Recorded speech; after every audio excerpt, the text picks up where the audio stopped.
Hi, I'm Anna Hosford, and today we're talking about when you first arrive at Barbados Fertility Centre. So, after months of preparation, you come up our steps and you walk in our door. You will normally get a very warm and welcoming hug from Sarah Lean or Rhonda at the front desk, which will put you immediately at ease. Your nurse coordinator will come out and introduce herself to you.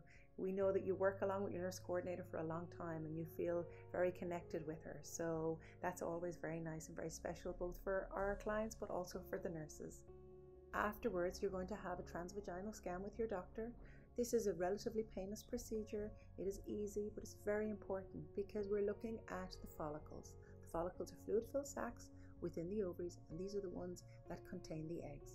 80% of follicles contain eggs.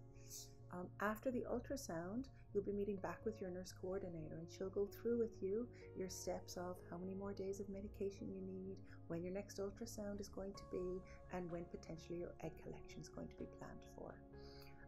We'll be monitoring you all through your IVF cycle, but this first appointment is the nicest, it's the best, it's the most exciting, and we look forward to seeing you here for it.